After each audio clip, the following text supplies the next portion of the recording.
آدمی ہر چیز کی نئی نئی توجہ بیان کرتا ہے، اور کسی چیز کو ایسا لگتا ہے کائنات میں کوئی کام بھی اللہ کی چاہت سے نہیں ہوتا، بس خود بخود ہی ہو رہا ہے، خود بخود ہی ہو رہا ہے، اتفاقاً ہو گیا، اتفاقاً ہو گیا۔ اس دنیا میں کوئی چیز اتفاقی نہیں ہوتی، یہ سارا کائنات کا نظام مستحکم نظام کے کائنات کا نظام مستحکم نظام کے تحت چلتا ہے، اور اللہ کا ایک فیصلہ ہے، یوں ہوگا تو یوں ہوگا، کوئی چیز یہاں اتفاقی نہیں ہے۔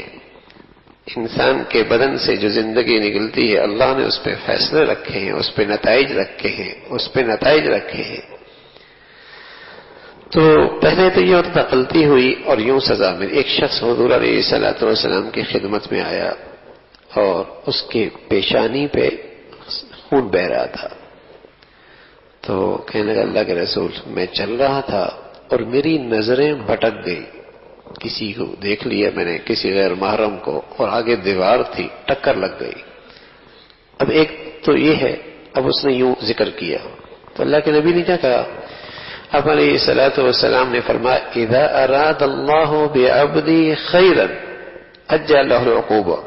ایک تو سوچ کا انداز یہ نا کہ میں چل رہا تھا، دیوار آ گئی، ٹکر لگ گئی،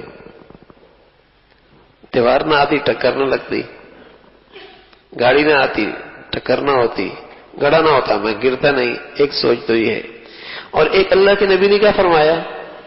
فرمایا جب بندہ کوئی غلطی کرتا ہے اور اللہ اس بندے سے اس بندے کے ساتھ بھلائی کرنا چاہتے ہیں تو اسے اس کی غلطی کی سزا جلدی دے دیتے ہیں۔ اذا اراد اللہ بعبدہ خیرا عجل له العقوبہ۔ جب اللہ کسی بندے سے بھلائی چاہتے ہیں تو اس کی غلطی کی سزا اسے جلدی دے دیتے ہیں۔ یوں غلطی کی، یوں سزا مل گئی، معافی ہو گئی، یوں معافی ہو گئی۔ رسول اللہ صلی اللہ علیہ وسلم فرمایا کرتے تھے ایمان والے کا کانٹے کا چبھنا یہ بھی فائدے سے خالی نہیں ہے، فائدے سے خالی نہیں، اس سے بھی نہ جانے اس کی کتنی خطائیں معاف ہوتی ہیں۔ ٹھوکر لگی، کانٹا چبھ گیا، تکلیف پہنچی، کسی غلطی کی وجہ سے اللہ نے کوئی خطا معاف کر دی، کوئی غلطی معاف کر دی۔